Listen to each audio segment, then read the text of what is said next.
yesterday. So maybe. Okay, so now we are recording and we will get started with today's session.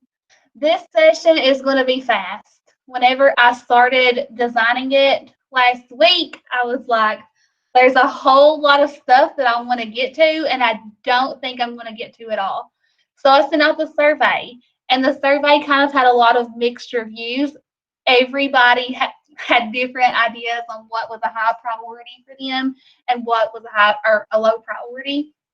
So what I'm going to do, the things that we don't get to today, I'm going to make a second PD session, and I will make that one available for the go at your own pace session, if that's okay.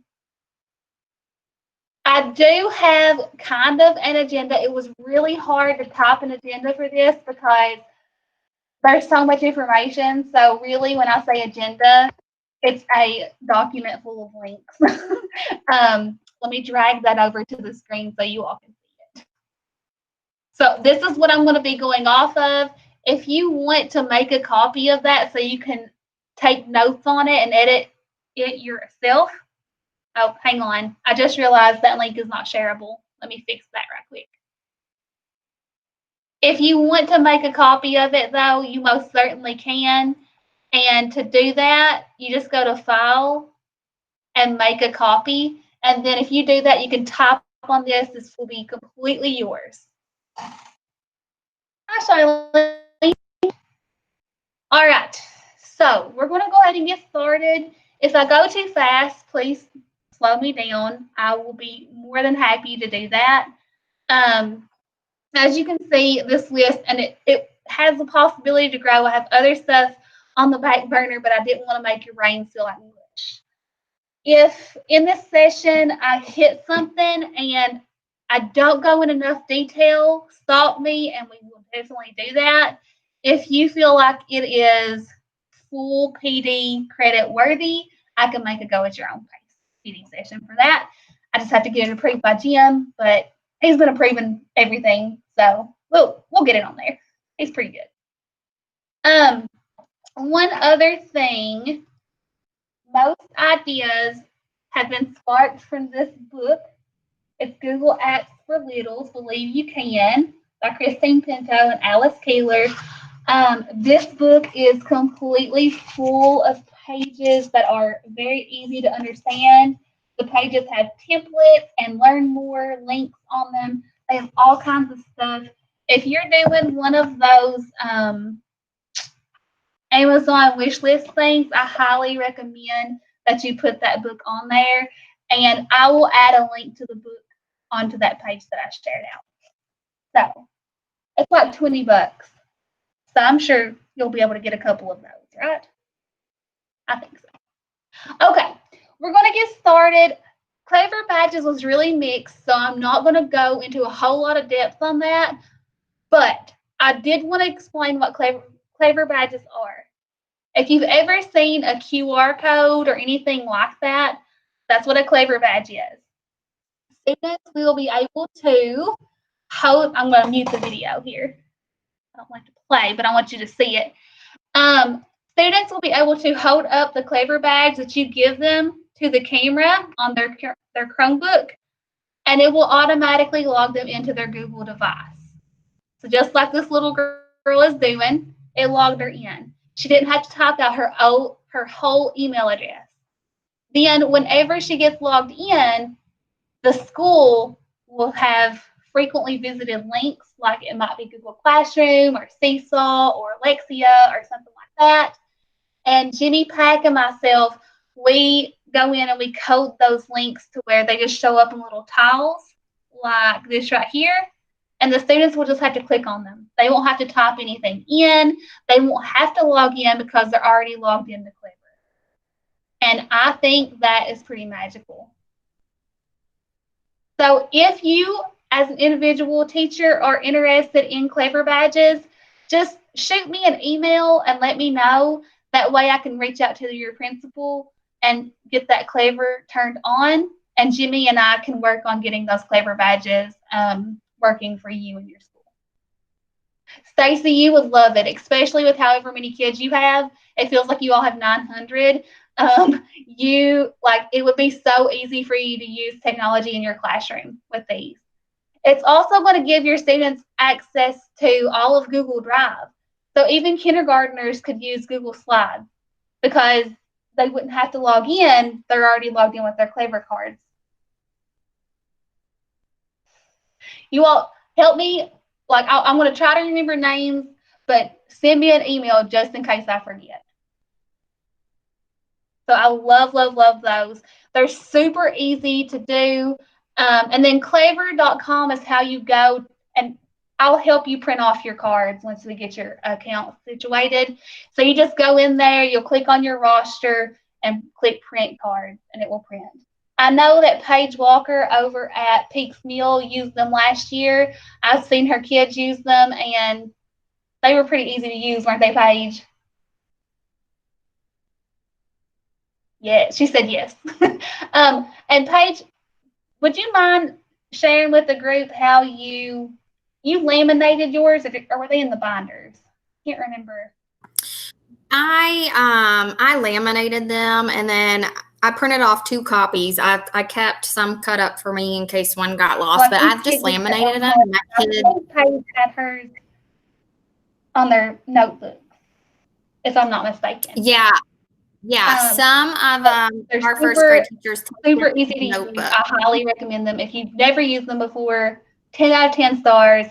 I love them, and it's free. So that's another good thing. So the next thing that came up on the list, a lot of you, like almost everybody, said they wanted to know how to talk about the Chromebooks with the little people, how to get them used to those devices. And I did not link what I created. So let me grab that link right quick for you. What you want to do, first of all, I always recommend, and it might not work for your classroom, so if it doesn't, that's completely fine. But I always recommend numbering your Chromebooks. I recommend numbering your Chromebooks for a couple of reasons. And when I say number your Chromebooks, I'm talking about like I always use the metallic Sharpie on mine, and I wrote the number on there. Don't worry, it comes off with hand sanitizer. Nobody knows that I wrote on a Chromebook with a Sharpie. But you can use the little dot circles if you want to. If you number your Chromebooks and one gets broken, you're going to know which child broke it. So it could be an honest mistake because those Chromebooks, they break. But if you have a kid that was first playing and you know that Billy is that kid and he gets Chromebook number 16 every time, then you're going to be able to have a conversation with him and he won't be able to say, no, that wasn't me. So it just really helps. And if you don't want to use numbers, you can use symbols or whatever. Makes it easier for you. I know that some schools are not one-to-one with the Chromebooks and you share a cart, so that might not work specifically for you, but that's just something that I always recommend. Another thing, whenever you are first introducing Chromebooks to students, so if we go back to school and we're in that hybrid mode and you have group A and group B, and you think there's a possibility that they might be doing some work at home on Chromebooks, or maybe NTI might come back into play, it wouldn't hurt to talk to them about the parts of a Chromebook. It would take just a couple of minutes of your morning routine, and it would save you so much headache whenever they have to do something at home on the Chromebook. So just talk to them about the differences between the screen, keyboard, and touchpad. I linked this presentation into the notes that I had for you, and you will have that. So if you just want to print this and project it on your Clever Touch board or project it on your projector, you could do that and just talk about it. I think it's just super easy to follow along. And then lastly, this teacher here, her name's Christine Pinto, and she's one of the authors of that book that I showed you at the beginning. She uses washi tape just to show the students like which row of keys that those those keys are on. And she has these sign-in cards that she uses like conditional formatting in Sheets that automatically highlight the word, like the letter. So, hang on. You see, like how L, the students would know how to look for L in that green row, and O, the students would know how to look for O in that yellow row. If you are interested in learning more about how to color code, like your, let's see, your vocabulary list, my brain went blank. If you do that or want to know how to do that, let me know and I can make a little PD on just Google Sheets for that, because I think that would be super helpful. So like if you had an apple was one of your words, the students would know to look on the green row for A and the yellow row for P, and it would automatically highlight those colors for you. So she also has a template right here that you can use if you just want to use hers. And Tara had a really good point. It also helps when one is missing. Absolutely, it really does.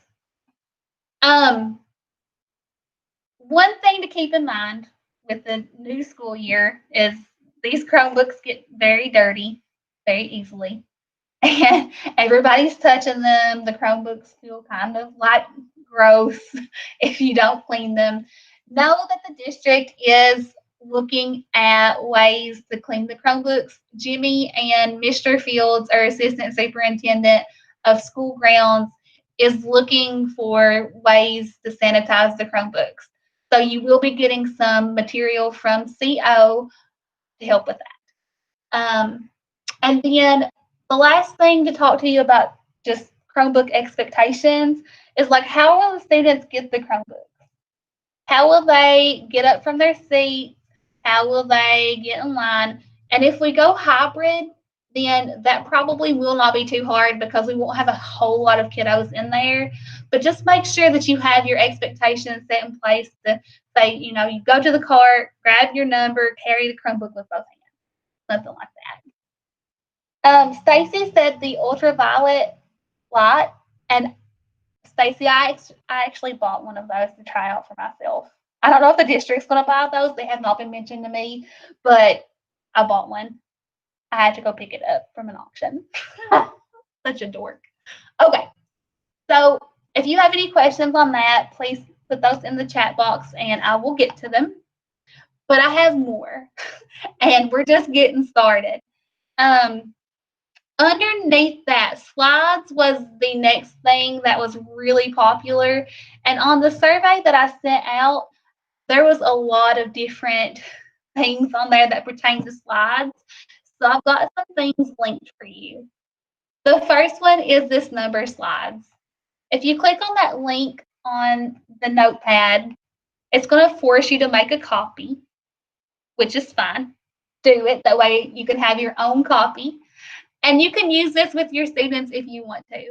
So really, this is just a blank Google Slides presentation with the numbers 1 through 10. This one would probably be one that I would use maybe in about October after the kiddos got used to using their mouse and their keys. But if your kids are really quick to catch on, or you teach first, second, third, like if they have any Chromebook background, they'll be able to. But the purpose of this slide is so students could show you number sense.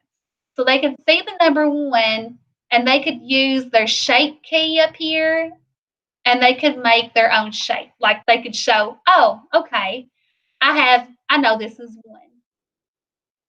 If your kids are, like, let's say that you have a class that needs a lot more support than that, you don't think that they would be able to understand how to make their own shapes, you could go ahead and have their shapes for them before you give them this template.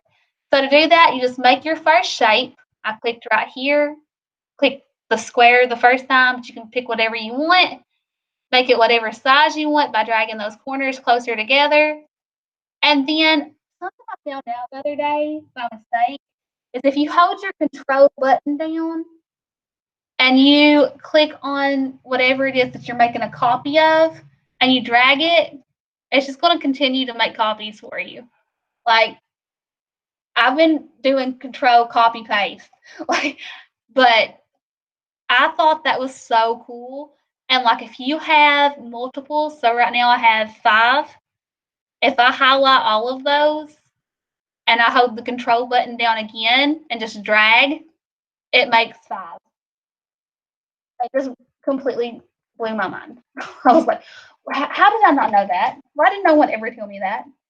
So you could make a little screencastify video showing the students like, oh, just drag the number of squares over to show what you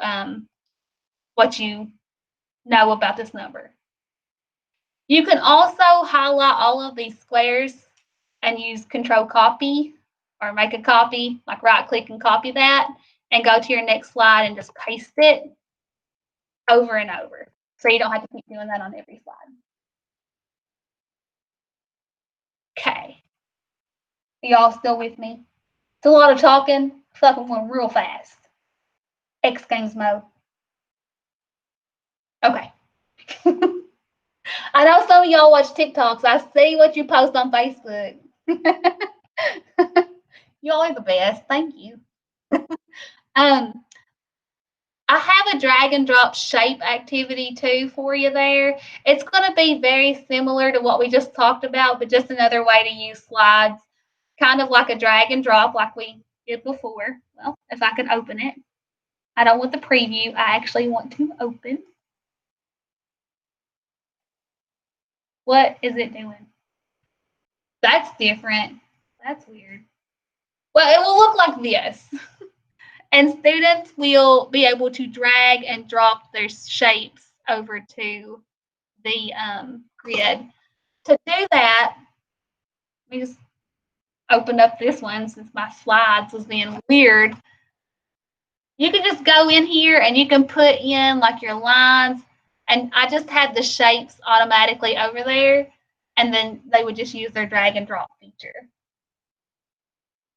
I don't know why it's being weird. Was anybody able to get that open? Let me just copy the link.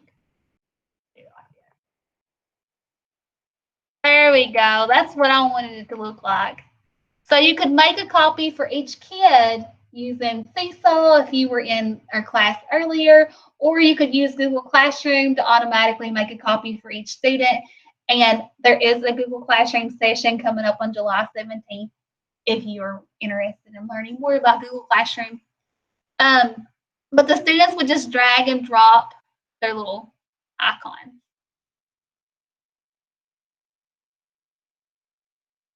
Emily, you can. Whenever you go into Seesaw and you click the green button and you go to create your own activity, on the file upload, which is down here in this corner of Seesaw, you can pick directly from Google Drive.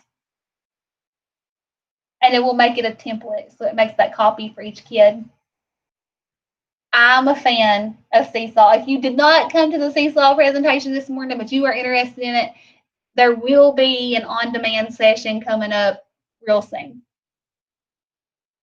Oh, Alana, thank you. I don't know what's wrong with me today. I'm super giddy, and I don't know, but thank you so much. I just saw your message there.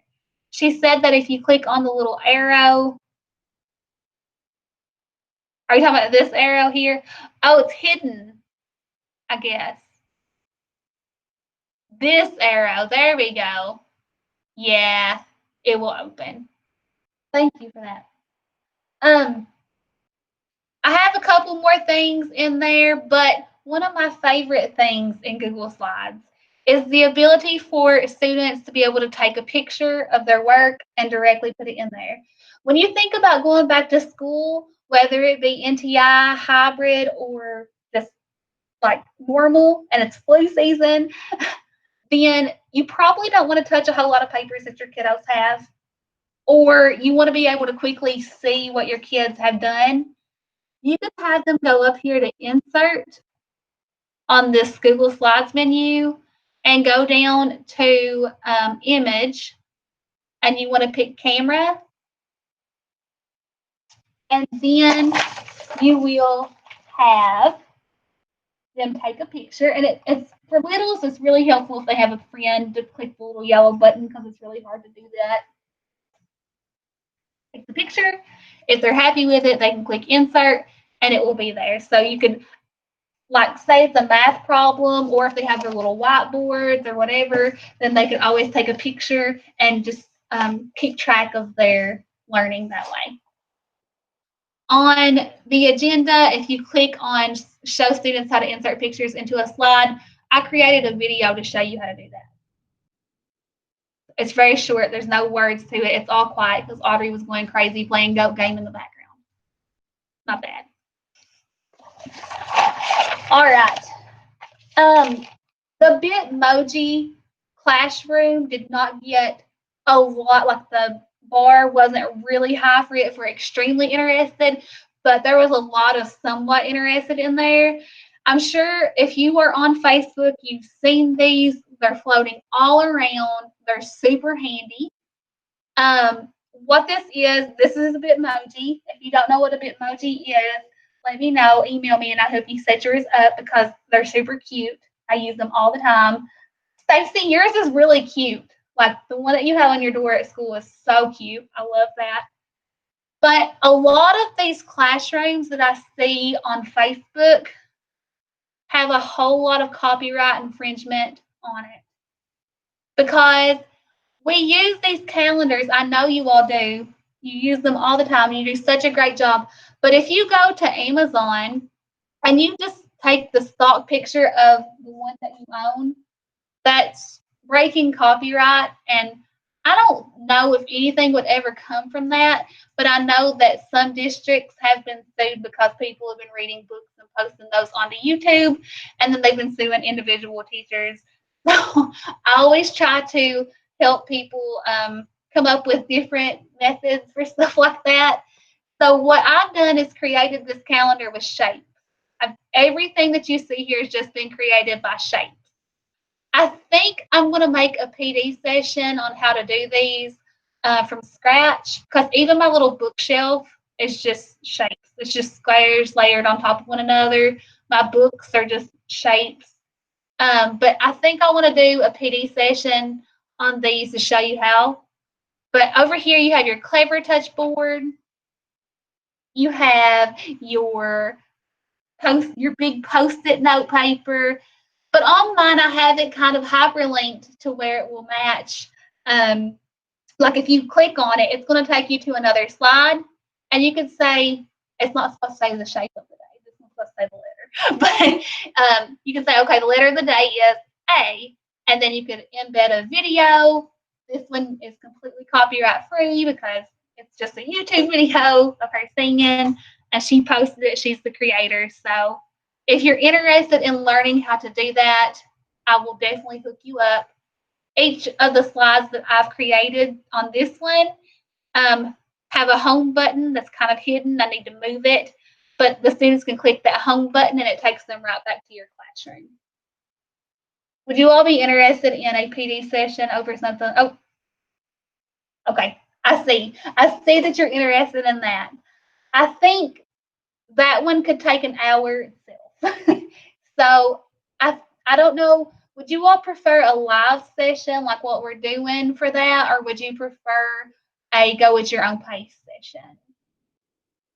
Girl, I see you. Live. Okay.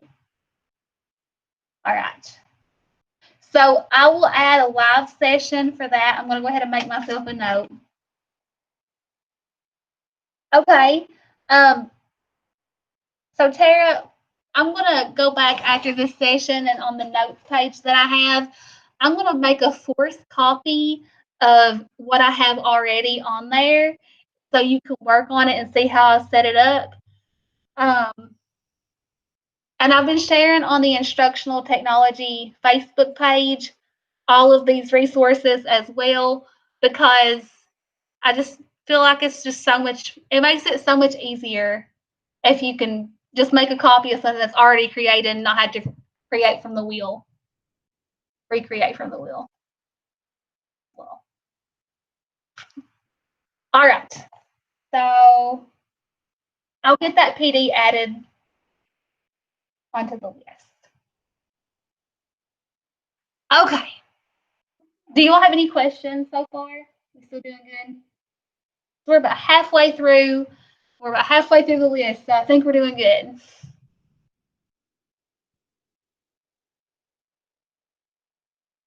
All right.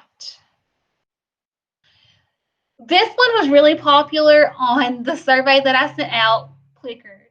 Y'all, with us going back to school and things being so crazy, I think that Plickers has the best potential for you to use within your classroom, because what you're going to be able to do is stand up at the beginning or at the front of your room with your smartphone, or if you have an iPad or anything like that, you can just scan the room with your phone. I'm holding my phone right now, pretending to scan like you all can see me. I'm just going to turn my camera on for a second so you can. So you stand up in the front of the room with your phone. You must be able to scan the room, and the kids are going to be holding up these cards. Let me show you what the cards look like. Ugh. So these are what the cards will look like. They are, hang on, get the large font. Each kid will get their own. The cards are numbered 1, 2, 3, so on and so forth. You can laminate them if you want to, but the students are going to hold up a card to answer a multiple choice question. So let's say that you have, what color is the sky? A is blue, B is pink, C is another color, and D is another color. Of course, the correct answer is A, so the students will look at their cards, hold up their card with A facing towards the ceiling, and that you would just scan the room with the card, and you would automatically be able to tell how many students got that incorrect and how many students got it correct. On your phone, it's going to automatically show you, like, if the card is correct as you're scanning, it's going to light up green. If the card is incorrect, it's going to light up red. So you can just get that glance as you're going along, because I know that some students like are holding their cards crazy or whatever, but yeah, I really love clickers. I use them all the time. So Kate says if you laminate, she recommends spraying a matte finish on them to remove the glare. When I was in the classroom, I laminated mine, but I used the really big ones. I used the jumbo cards, these ones, because it was really easy for me to keep up with them. And I turned off one set of my lights. But I never thought to spray them with a matte finish, because that's genius. That's like crazy good. Kennedy said that she laminated them last year and tried to use them with the light made a glare. And Kennedy's, I think, talking about Paige's matte finish is a good tip. I agree. That's really smart. With the big ones, I really didn't get a whole lot of glare with those, and it seemed to work in my classroom. I could have just had a dark classroom too, honestly. It is middle school. We're just in closets there. So dark. Jordan, you can reuse cards. So what I recommend for that, because I taught middle school and I had students rotating in and out. So let me backtrack. During normal times when students can share different materials, yes, I would just write the names of like the teachers on the back. Like if you had third grade, you could write teacher 1, teacher 2, teacher 3, and then beside of that, put the name of the students for that card, and then just have a student pass them out. Like, hey, look at the green teacher here, pass these out to your peers. Hey, look at the red teachers, pass these out to your peers. For the upcoming year, until we can share resources, I don't know if we could share these or not. If they're laminated and you could Clorox wipe them, I would say maybe. But if not, if you have a notebook or something that they have their Clever card in or something else, then you could just use those. Or if teachers were using Plickers within their class automatically, they could just bring their Plicker cards with them, and you could share the same roster with your with the teachers, if that makes sense. All right. So how it works, I have it linked there on how to get Plickers cards. Don't buy them. I mean, you can. They're better quality. Don't spend your money for $19.99. Y'all, let me tell you, when I say these printed ones are just fine, they are. The plastic cards they send are great. I've seen them. The teacher that I seen was in Fayette County and she loved them.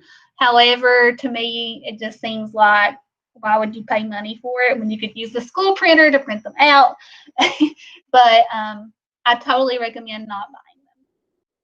But this is how it works. You go to getplickers.com. It's super easy to sign up for an account. So you just click sign up for free, and it is. It's completely free. I'm going to click sign in because I've already got an account. Use Google. So inside of here, you're going to be able to post your questions. Audrey, what are you doing? Get back in there. Sorry, Audrey's breaking my chain of thought. So sign in, and you'll be able to add your new classes.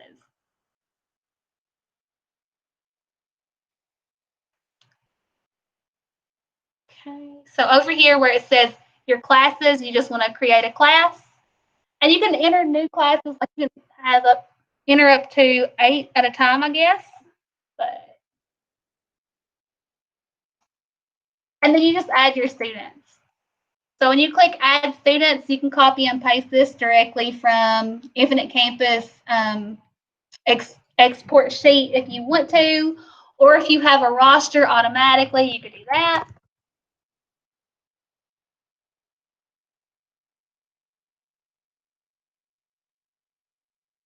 And then when you get finished, just click next and it will automatically number the cards for you. So you would want to make sure that Stella gets card number 1, Otter gets card number 2, so on and so forth. Then click done. And that's how it determines, like whenever you're scanning, that's how you're going to be able to determine who did what. Like who answered what question with what answers. At the end, whenever you're ready to start asking questions, you're just going to go over to your library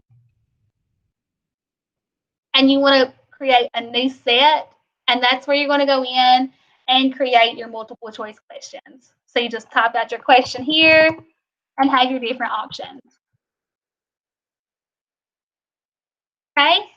If it's vocabulary, you can also duplicate so you don't have to keep writing out all of your options if you want. And then when you finally get everything ready, you're just going to click add to queue. You'll add it to that class. You can add it to multiple classes at one time if you want. And that way, when you log into your app, it's going to have the questions queued for you. You can project it up on your screen and then just use your phone to scan the room. I can make a little short video for that in more detail when it's not so fast, and maybe a cheat sheet for you if you are interested in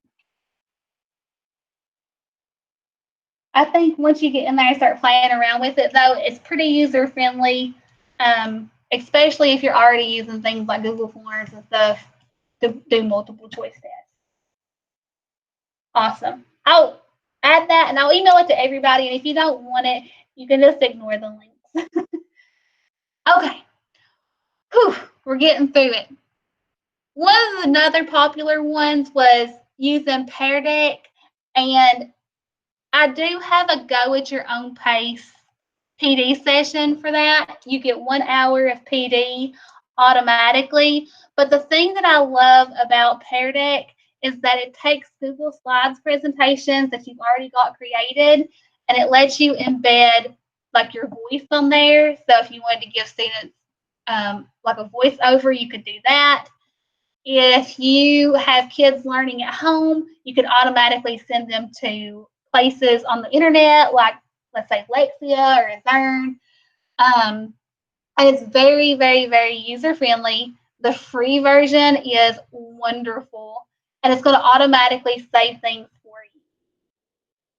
I think it gives teachers a really good viewpoint of how their students have got it from like as you're going through your lesson. But I didn't want to go through all of the Pear Deck PD because you can get yourself an hour's worth of PD credit and just by going through that link. But there's lots of good stuff that Pear Deck can do. Stacy, maybe. Let me double check for that, Stacy, because I know your all's building is kind of wonky with its surface, with its internet. But you can connect your phone to the Bring Your Own Device network, the Bring Your Own Device internet network, and it would work that way. But I will double check. I want to say yes because it has to be able to connect to the internet somehow in order to get to the questions to know if it's right or wrong. But I'll double check on that.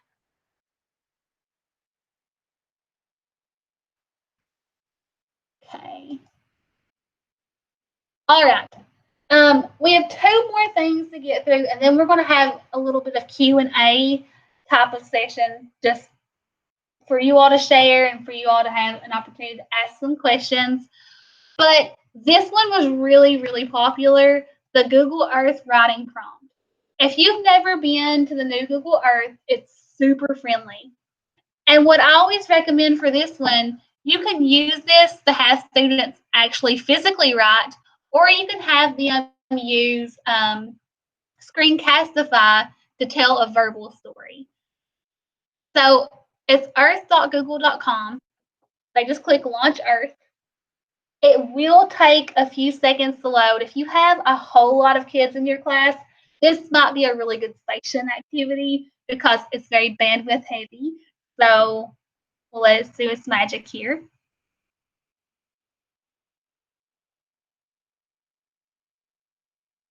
So what I was saying before, students can use Screencastify to tell a story, or they could actually write out the story. So whenever you start, it just randomly sends you somewhere. But let's say that you want them to go somewhere else. You could have them automatically be sent to, let's say, New York City, or a setting of a book that you've been reading, or whatever it is, wherever it is that you want them to go. If you go here, you can just share this URL and have them be able to view that. But that's not the coolest part. This little guy, hang on, he's hidden on me right now. This little guy right here, we call him Pegman, super cute. Students can click on him and drag him and drop him anywhere that is blue. Like it can't be water or anything that's green because there's no pictures there, but anything that's like a highlighted blue, they can drop them. So let's go to New York. Drag and drop. And it's going to zoom you down, and he's going to be able to walk around. I promise it gets clear. There we go. So you could walk around, like twirl around, look up and down, and you could have the students tell a story about the biome that they're in, or a story about what they think the people walking around are. You could use this for social emotional health and have students be able to see what they think that person's doing or where they're going, or come up with a story for them. There's some places on Google Maps that show a lot of wildlife. New York City, obviously, its wildlife is just people and buildings, skyscrapers, and concrete. But if you take them to somewhere that's like an ocean, they'll be able to see underwater fish.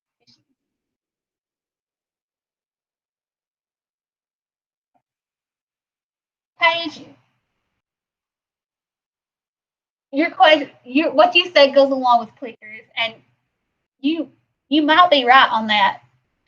So Paige says, I think you can scan and it will store and upload later when you are connected.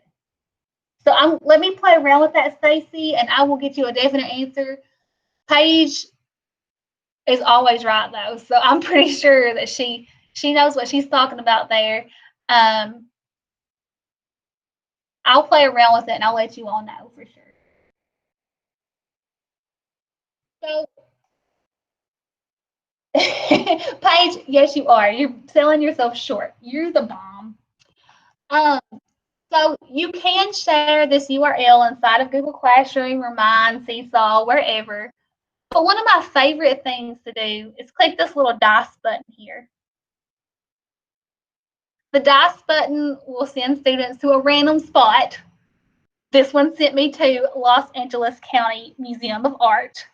And I can drag my little pegman there. But it tells me some more information about where it takes me. And I can drag my little pegman and do a little bit of creative writing about what I see. So if I just drop it there. So you could have them write stories or tell something about like what area they're in. Like what do they think this is? It could even be I wonder, like an I wonder what this is. Just to flow some conversation. It could be good for like a get to know you activity to where students do it with a shoulder partner and they collaborate with one another. I love the little dice. The Voyager, the little pirate ship wheel there, has field trips that are already picked out for you. So you can click on one of those and give that URL to students too, like tracking the rainbird. That sounds really fun. If you click on that one, it's going to send you on a virtual field trip to where they can go to all of the different places where that bird is found or whatever the topic that's going on. So you got all of that. So you can do that with a whole class, and you can talk about like the differences, like why do you think the birds migrated here from somewhere else? Really, you could adapt it to any way that you want. Don't just think of Google Earth as a social studies activity. This is totally great for writing. It's great for science. It's even great for math because you can use like the mileage and stuff like that. But that's probably getting a little bit older of students. But I think it's beautiful. Like I could spend hours just playing on Google Earth and be completely happy. I noticed that my husband was playing on Google Earth the other day, and he hates Google.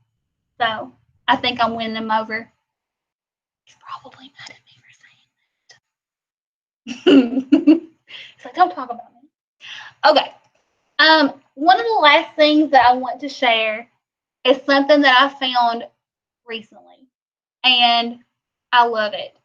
So, do you know how, like, on a Google Meet call, if you're having one of those with your students, or if you're standing in front of the classroom and you give the students a problem to work out, it would be so nice if they each had their own whiteboards and everybody could see those whiteboards in real time.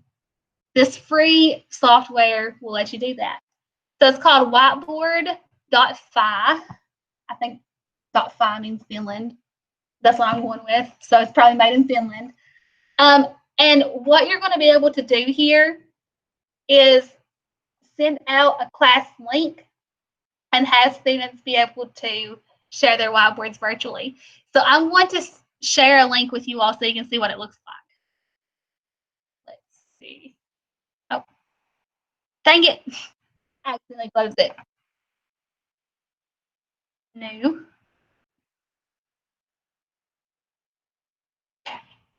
There we go.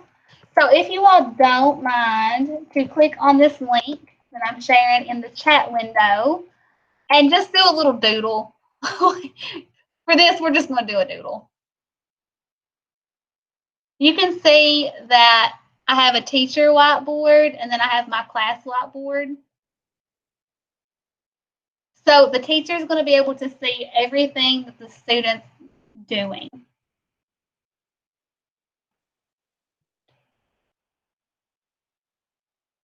From a student's point of view, I'm going to draw, and I can toggle back and forth between my whiteboard and the teacher's whiteboard. So like, let's say that you are teaching very, very young children. On the teacher's whiteboard, you could go in here and you could have like your, what's this model called? Is it array model? Am I making up words? to where you have your circles, and then you got your lines here. Is that all right? Is that right? I think it's right. Audrey does these. I just don't know what to call them.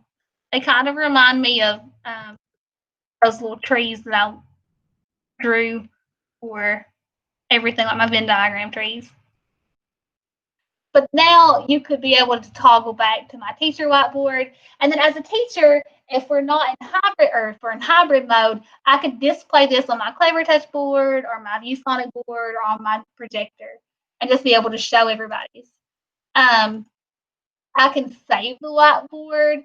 I can push teacher whiteboard to student if they're having a really hard time. Like, no, you're not doing this.